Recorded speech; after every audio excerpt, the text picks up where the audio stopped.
huge opportunity to work with the newcomer community because my work that I met Esther and I met, my current partner also and so many other people in the community. Yoga. Bonjour. Maïga. Beauté. Hello, welcome to Qu'est-ce qu'on mange à midi? We're gonna translate it for our English people today. What do we eat at lunch? So what do we eat at lunch? Qu'est-ce qu'on mange à midi? It's a podcast where we share our experiences as international students, as newcomers on the workplace, in business, just in life in general here in New Brunswick as immigrants, because the decisions that we take today are gonna influence and affect what we're gonna eat at lunch tomorrow.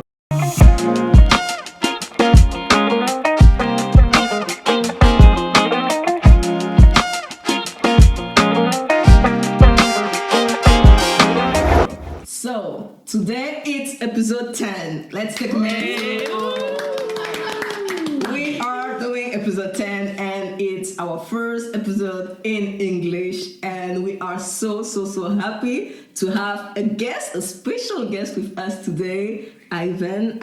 Just don't worry, you're gonna get to know him more. If you don't know him, don't worry. So just for the new people here, we are welcome in the community. Please take the time to subscribe to our page on also our social media, and just already give that like button. Just click that. Thank you so much. So just to give a little more context for people that will just get to know about the podcast today. So as we mentioned, this is a new podcast here, and the goal is really like to build those bridges between different communities and kind of the immigrants that have been here before and the new one, to fill in the gaps so we can learn from each other, grow from each other, because the experiences of other people can really help us to grow and learn. So we have done previous episode, like in the last 9 episodes, we've talked about the importance of being intentional in the decisions that we take and as we grow in life, the importance of like family in like when we choose our studies and stuff like that, and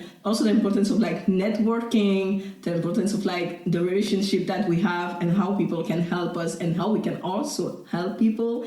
And we started this series of also having someone from the immigrant community share the inspiring journey with us. We've done the first one was with Chanel Ines-Corre, which she's a hairstylist here in Moncton. If you haven't checked that episode, go check it out. It was awesome. And today we have a second guest for another inspiring journey. Really an inspiring one, and we can't wait. You need to hear the story. It's really an inspiring journey, and we believe that it's gonna help you in a certain way. So please let us also know in the comments what you would like about what you want us to talk more about, what you have loved about the story of Ivan. We just want to chat with the community. So we are done enough with us. So it's about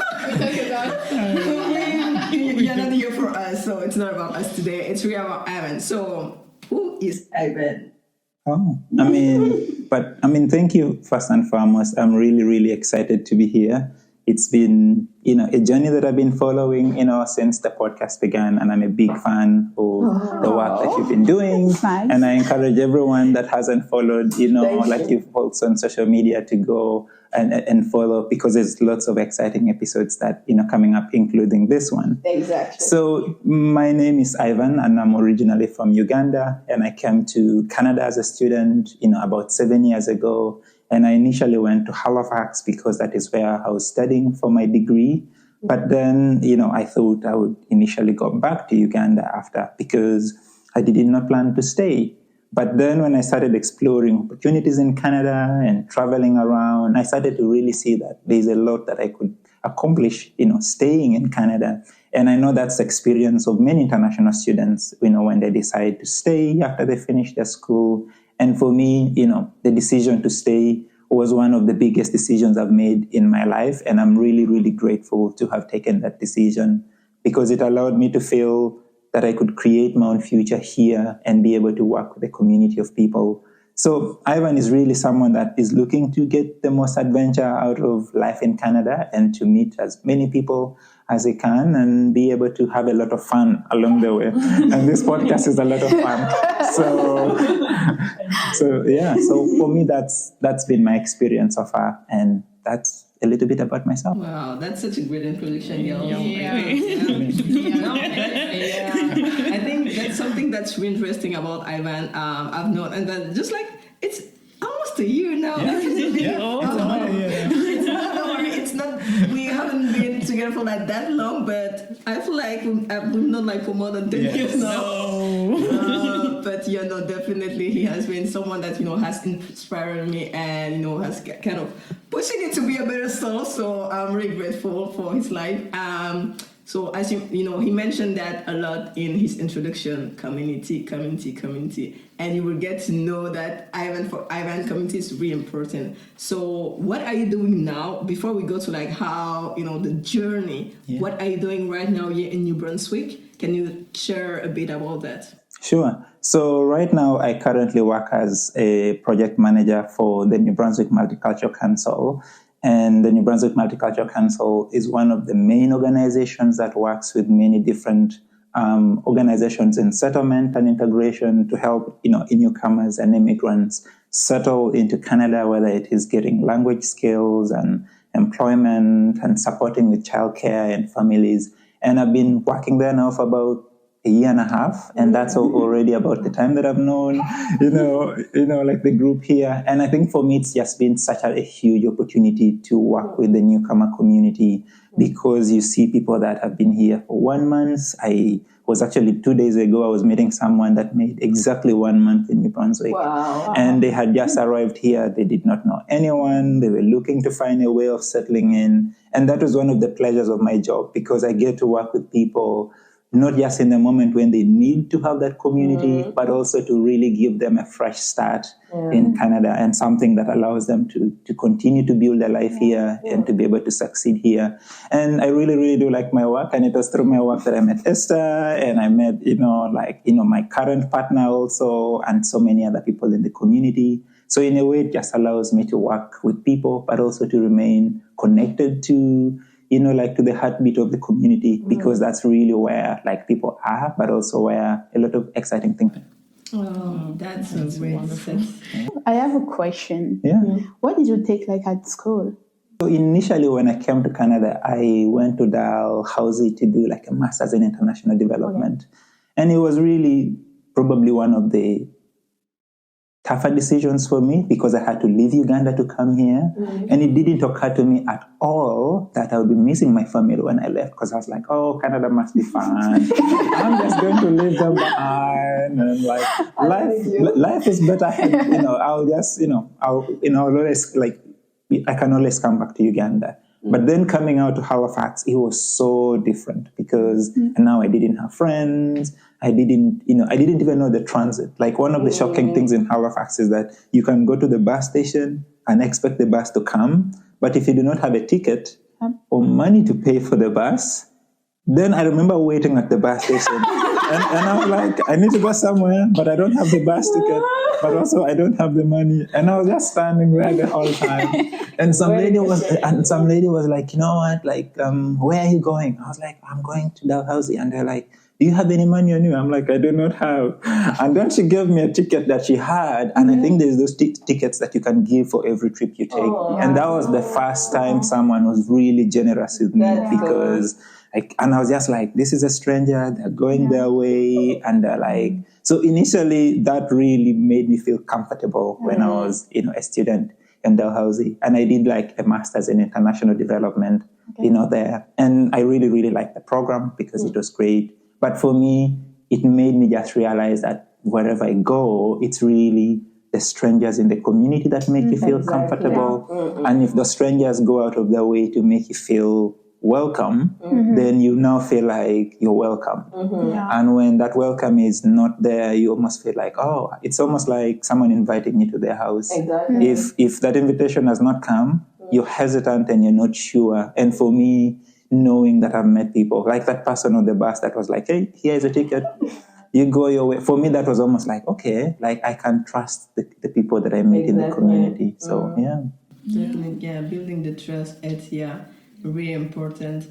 So building more about that journey. So you came here. You came not. He didn't originally came into New Brunswick, but he came in Halifax, which it's not far. Yeah. So you did your master's degree in Dalhousie, and kind of before we come to more like New Brunswick, how did you like feel like about the vibes in the maritime? Yes. How was the story of Ivan as an international student? What kind of build you up during that time to where you're here right now? Yes. So for me, I think I had kind of a situation where I had to decide on what my future was going to be when I graduated in Halifax, because I had really grown comfortable, in the city. I had lots of friends. And then when I graduated, everybody left. And then I was kind of having the panic of sort of saying, should I stay? But then one of the best decisions I made in 2019 was to travel around Atlantic Canada. And I went to Charlottetown in PEI. I went on a road trip from here up to Toronto. And that's when I saw like Moncton for the first time and Fredericton for the first time. And I was like, what is this place like New Brunswick?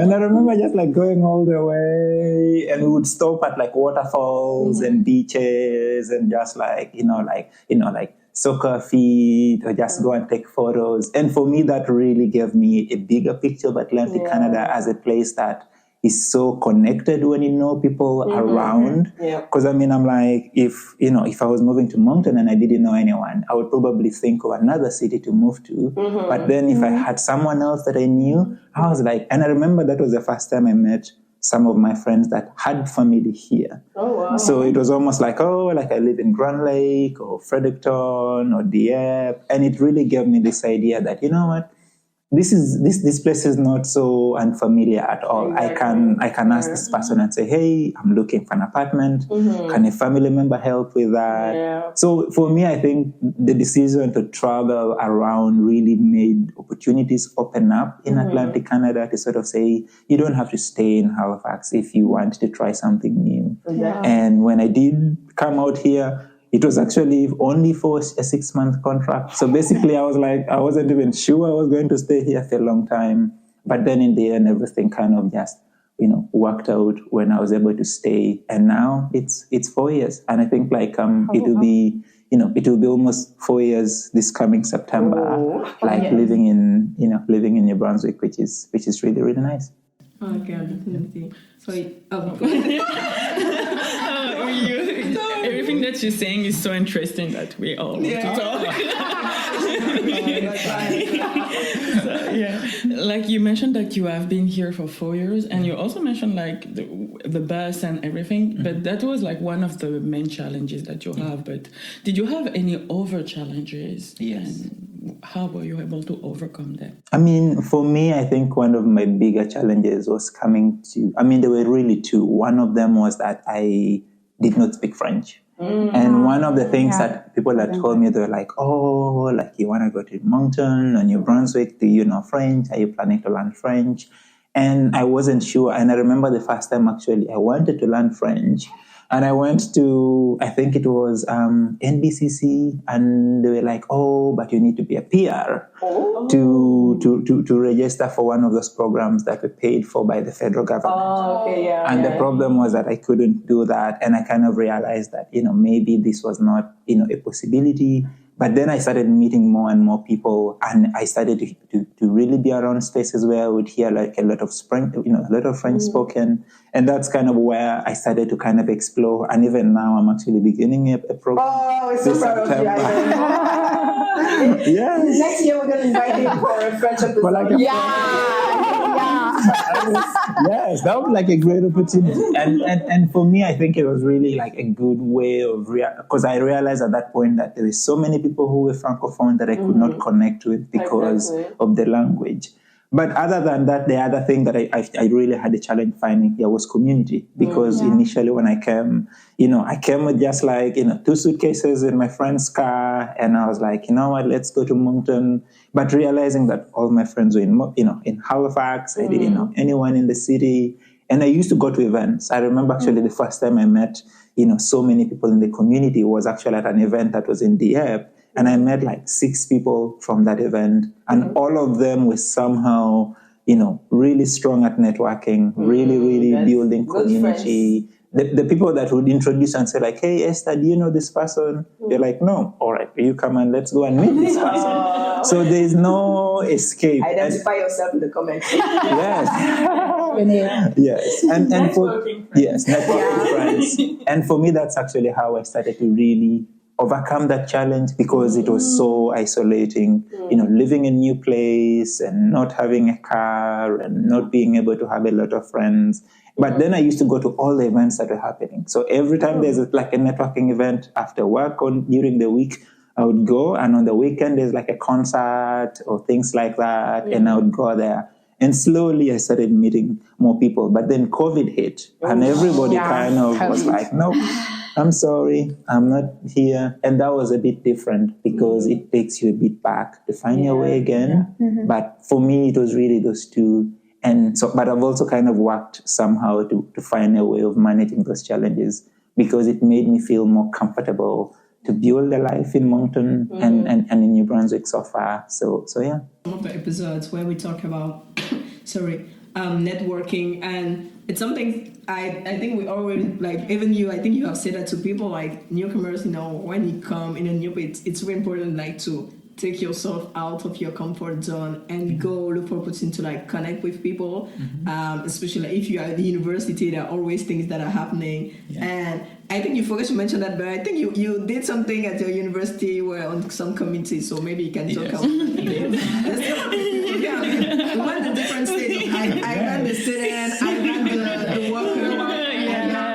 So just if you can share a bit about that. Sure. So what happened was that the university was deciding to do some work around increasing the diversity within its student body. And one of the things they did was recruit. And, we know that a lot of universities do really well at recruiting. The challenge was that they didn't have a lot of staff on campus that were culturally sensitive and being able to respond to the needs of like international students and racialized students and all of that. So I was hired actually by the university to help with that. And one of the reasons was that, like international and racialized students were not graduating as much as, Canadian students.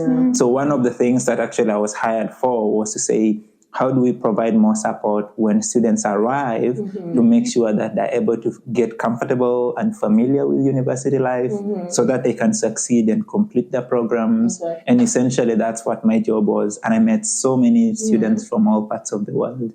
And it made me kind of also realize that there's really not much difference between us as humans. Sometimes it's really like nationality, it's language, but at the end of the day, like we really want, an education or a stable job. And for me, I really managed to connect with different nationalities. And I actually had a list of countries of people that I've met. And so far, like it's actually quite many. And I'm hoping to visit some of them sometime. I already like meet people. This is one of my goals, meet everyone, like people from around Africa.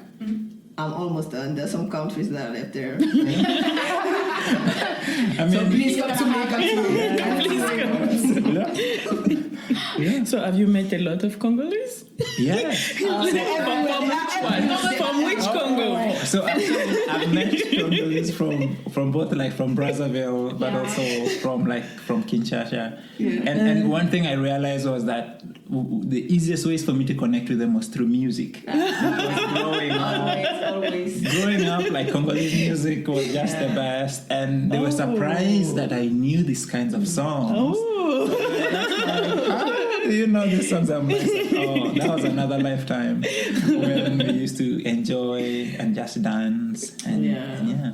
No, that's really interesting. So I really like the fact, that you were hired like to help students as you yourself you have been a student, and it's really interesting. And it's something you continue to do today, like in your work right now. You work for about anti-racism initiative with the Multicultural Council. Yeah. So can you share a bit about that, kind of what has been your experience with racism year in New Brunswick, and how you are helping to kind of build, because right now in New Brunswick we have like more immigrants coming, and as you mentioned, the cultural difference, both from two people, like the people that are here and also like the people that are coming, and how, we can build out things, to really build like a community where people can be together and live together. Yes. And I think for me, one of my, one of the opportunities that I've really appreciated the most has been to be able to work with, immigrants when they arrive here.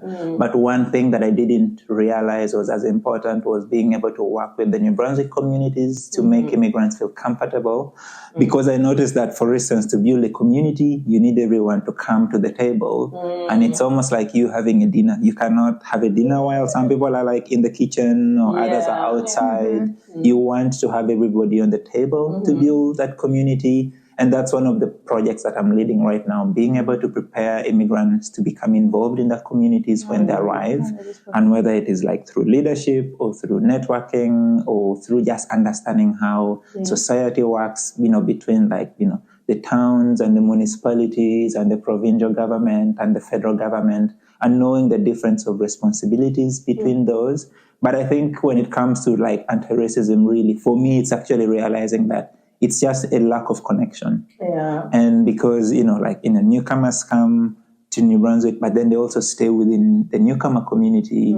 And then, the New Brunswick community also stays separate from the newcomer community. Yeah. And there's not so much an opportunity to bridge those two communities and build like a cohesive community for everyone to be involved. And that's when you really start to see that sometimes these incidences, whether it is racism or other forms of xenophobia or other things, come up because people do not know how to interact with someone from Congo or how to or even just the idea that there is more than one country in Africa. Like there's people that know that there's only, there's one country in Africa, and yet all of us here know almost, the fingertips on our hands, how many countries there are and how diverse it is. So for me, I think it's also creating space for just human connection, because sometimes you cannot hate a stranger that because most times it's like, if it's someone that is a stranger, then that's an opportunity to get to know them. And if you know someone's story, and I find that immigrant stories for me are the most remarkable that I've heard, that if you know that, you'll never, dislike someone, because there's so much power in their stories to get to Canada. So, Yeah, I am. With all of the things you just share with us, so did you face to the racist stuff in your journey, or in Canada? Yes, and I think it's actually one of the motivations why I do this work, because when I lived in Halifax, I had an incident on a bus, and I used to use a bus, all the time, because I didn't afford a car, but also it was easier to get between school and work. And someone would make a comment like, you immigrants should go back to your country. And for me, that was not, I felt like, I don't want another person to hear that. And let alone, another, international student feel like that they don't belong here because one person has said that. And I think that really gave me the opportunity to realize that, there's a lot to do to build the bridges between the newcomer community and also the Canadian community here. But then there's also a lot of opportunity to really show the Canadian community how diverse the world is.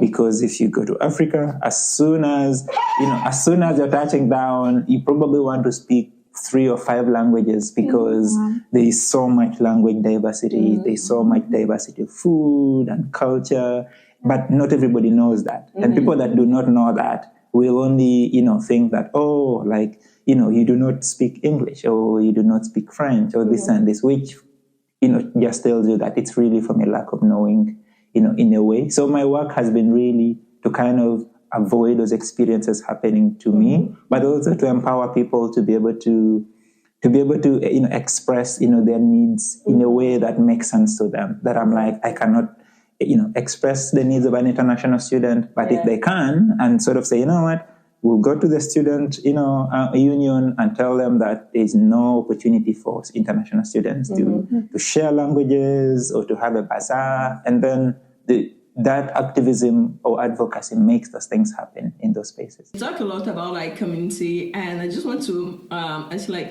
if you could share a bit about how you see the importance of community for the success, like for the success of someone like as a newcomer, people in the immigrant community. What's for you like the importance of community in all of that? For me, I would say it's actually more to do with just really two reasons. One, I think community is really important for your sustenance. Just the idea of you having people that you have a lot in common with, whether it is sharing food and sharing, going to your church or mosque where you feel a level of spiritual congregation. But also the other thing is really the idea of you being able to have like a community that can almost like back you up as a community of support, especially when you have a level of need at some point.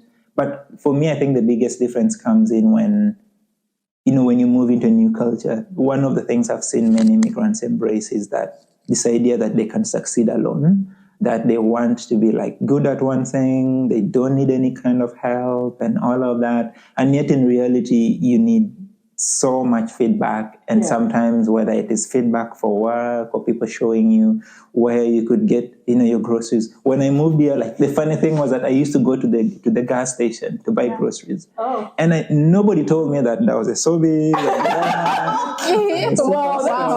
Wow. And that's when I realized just what community meant, because I had a gas station opposite my apartment, and for me, I was like, well, it's just across the street. Why don't I just go and get it? And then I had, this friend from church who would tell me that, there's this, like fish market. They have a discount on Tuesday. You could go get this. Good friend. Please tag yourself in the comment,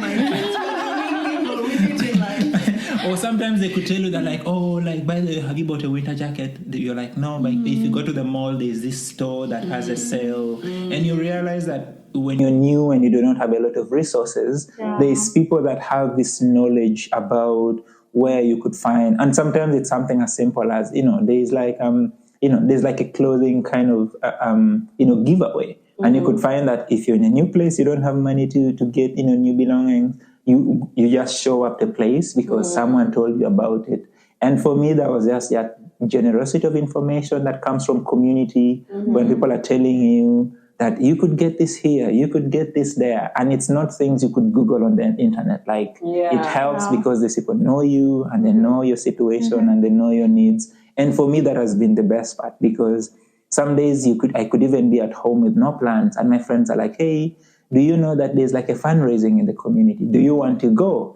And then you go there and then you meet 10 other people that you had not met before. And now your community continues to just grow and grow and grow. And you'll never feel alone when you have a community, around you that really supports you well. And for me, that's one of my favorite things, because here, being away from Uganda, I could not have been the person I am without that community, or I could not have been able to find opportunities or get support to manage and navigate those opportunities, but also the challenges. If I didn't have people to go back to and say, hey, I'm having a hard time here, how could someone else do this? And they'll give you ideas. Most of the time for free. Like, they're not even asking me for anything. For free. So everything is for free. It's just out of caring for you, which for me is really, really important. Yeah. Especially like we say, humans are people who have to live in society, like they're social beings. So you have to interact with people. Yeah. So that makes more sense, because you cannot do anything alone. And when there is people like who have the information, you actually put less effort. Like you gather the information and then you can use it instead of trying to find everything alone, which first of all you cannot, and like you're saving time and energy and money probably. So that's But actually, since you mentioned the community, you also said something like building or creating community. So do you have like any tips or advice that you can refer to someone who's new and don't know how to do it, or even feel shy about how to do it? Yes. And for me, actually, and this is something every time I tell people that I used to be a very shy person, people do not believe it, because they're just like, what? We don't believe you right now. And they're just like, how are you so shy? But that was just because a part of me just used to be very hesitant. Like, if I met a stranger, my brother would always strike a conversation easily, and you'd think they knew each other for long and then I would come in slowly and get to know. And I noticed that I always used to hesitate to create new relationships, whether it was out of fear or out of rejection or out of just the idea of not knowing how it would go. And for me, what has really helped, I've grown my community based on the people I know. And most of the times, for instance, the idea that, for instance, like, you, Amanda, and Esther knew in there on a separate kind of conversation without me in the picture, and knowing that somehow it's come full circle, that I'm just like, hey, I met Esther, she's doing this, she says hi. And, that really kind of bridges community in a way. Yeah. And you start to realize that the threads of community are more like a web, because soon enough you start to see that there is such this interconnectedness that you didn't know, but unless you know that the four of us know each other through 5 other people that are not in the room, we won't appreciate the level of closeness that we have until we find that out. So for me, it was also just being able to kind of expand based on the people I know. But the other one also was just to show up to places where community shows up to. And like a market is one of them, the library is one of them. I find that like any kind of like sale or concert or like things that are more public and outdoors. And now in the summer, there's so many of those things happening. And even like soccer, like I used to play soccer and I would meet all these people that, like sports are really good for that. And sometimes even just like going to the gym, like I have a membership, and the people I meet at the gym, I would have never met them anywhere else. So I'm just like, yes, it's good to see you again. And the funny thing is that with the gym, most times you could find that when you meet someone more than 3 times, they start to feel like they're no longer a stranger. Because you're just it's easy to like. You're just like, because you start to notice that when they see you, they notice you more, even though they don't say anything. Exactly. Or sometimes they say hi, but they won't say more. And sometimes they will strike a conversation and just being like, hey, like, you're working really hard here and all of that. And these are like the really, really soft landing that you can make a conversation easily. And before long, they'll be like, hey, I have this, thing going on. Are you free on Friday? And then they're inviting you to even a bigger community there. So it's like slowly you really start to see that your cycle just starts to expand. And then when you do not show up, they're like, hey, it's been a week or 2, we haven't seen you around, is everything okay? So there's also concern and care that comes with it, that you realize that, hang on a moment, I didn't think that you cared me not showing up for 2 weeks. And you really start to see that the community actually misses you in that situation. And they want you to come back and be more involved. So we have to see each other a 3rd time. So that means we won't be stranger anymore. Like the 3rd time, you can't get rid of us anymore. That's the 2nd meeting. That's the 3rd time. But that's interesting. So we are coming to an end here. So before we ask you the last question, it's gonna be about what you would have liked to say to Ivan that came 7 years ago. But before that, younger Ivan. Do you have any? Is there any question that you would like to ask to us? I do, and actually I have so many of them. And I think the question I have for each one of you is more in terms of, for you, like, where do you feel the most comfortable? Where? Yes. Like in life? In the life? No, like, let's say the conditions. Like, what conditions make you the most comfortable? Oh, okay. That's an interesting question. Yeah. Yeah. For me, as long as there is food. I'm the most comfortable around you.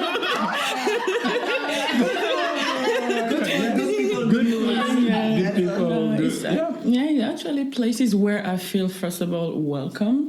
Like as you mentioned, like when even in a place like there is one person who actually is interested to you and it's like, like making you feel welcome. So yes, that is really important.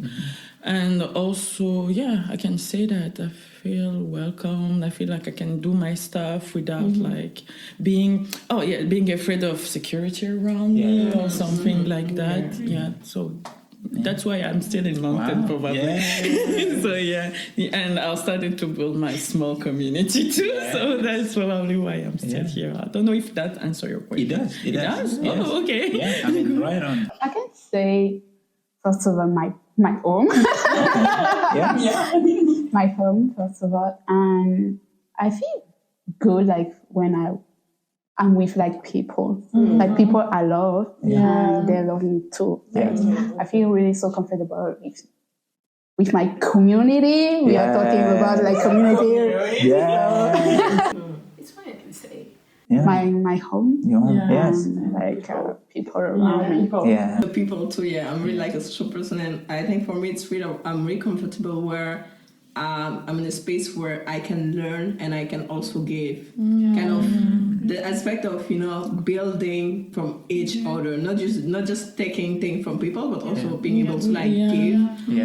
Just for me, I feel like success is really about kind of help other people succeed, and that give me more joy, and I'm really comfortable about that, and also really kind of trying new things. That's something interesting. I'm comfortable with that. I don't know why, but I'm comfortable at trying new things. Don't ask me why, but it's like, so. That makes, honestly, all of you have answered like right at the core of community, and I think for me, like, because for me, I think community has a bit of comfort. It has a bit of security. It has a bit of you just being, having a lot of love to give, but also a lot of love to receive. And just the idea that, you're welcome. Like, and just like the idea that you're always welcome. And I think when you have all of that, like, you never really feel like you don't have much of community. And for me, that's something that I've been able to experience, firsthand, and I try as much as I can to give other people, and that's because I feel really, really comfortable in the community that I have. And I remember actually I was sharing with my partner a few days ago, I was like, you know what, I've had some of my friends move to other provinces, and I noticed that my community was growing smaller. And I was telling her, I was like, you know what, I don't know why, but I'm just noticing that, there's a lot of these changes, and I really, really wish, I was able to make new friends and all of that. And they're like, yeah, you should go on. And for me, I had this almost appetite to be like, I need to make new friends. Where do I need to go? And, like, the gym is one of them. Like, I'm going to the gym. And 2 weeks ago, I went, like, to the soccer field because I was like, I know, like, there'll be lots of people playing in the summer. And I was like, I could make a lot of friends easily. So somehow I was like, you know what? At least I have my places whereby if community is growing small, I'm like, I'm going out there to refill my, my glass to make sure that it's full again. So I really like this conversation because it's changing like the perception I have of a community. Because coming here, I was like, okay, I'm going to avoid people, less people, better it is, less trouble. So it's really interesting to see actually how community can really contribute, and then you cannot do things alone. So that's interesting. Okay. And then we need to come to an end because it's life. So if you have like the younger Advan here, the one that came 8 years ago, what would be your advice for him? 8 years ago, okay. I would say, for me, I would say the best probably advice I would give is to be comfortable with taking, new risks, but also whether it is to visit a new place or to talk to someone that you're really tempted to talk to when you meet them on the street, or to be able to try a new job if your new job is not as exciting. Because I think for me, there's an adventure that comes with taking those risks, and there's a regret that comes when you do not take it. And the regret is always far more costly. Like you're looking back and saying, I could have spoken to, this person. And I think for me, like coming to New Brunswick meant me taking a job here that led me to stay, but also led me to meeting my partner now, and also led me to kind of building a community here. And I think all of that would have been taken away if I did not choose to move. And I think it's just realizing that there's so much opportunity there, but you have to almost step out and take a chance. And sometimes it's actually you taking a chance on yourself. It's not even you taking a chance on someone else. And if you take that chance and you build your way to it, like it's something that you can look back and be like, that was a good decision. And I'm glad how that turned out. And sometimes it might be that you learned and you wanted to find out, and then you chose differently. So for me, I would say my advice would be take a little bit more risk, and because the reward is close when you've taken that chance and tried something different. Okay, well, that's really beautiful. I don't know what else to say. That's such a beautiful word, like, to close this episode. So, thank you for listening to us. We hope that you learned something. Thanks you again, Ivan, for taking your time. Yeah, and this was really fun. We're glad you like it. So, again, please, click the like button, subscribe if you haven't yet, and you can also follow us on our social media page so we can continue the discussion if you want to also stay updated on what's coming next for QOMM. We have a social account on Instagram, Facebook, and LinkedIn. Qu'est-ce, qu'On, Midi. Don't worry, we will write. It's written in the title. So if you don't know how to write it, we got you, friend. We got you. Just copy paste. You will find it. The links are also on the page. So yeah, thanks you again, and until next episode. What do we say? Bon appétit.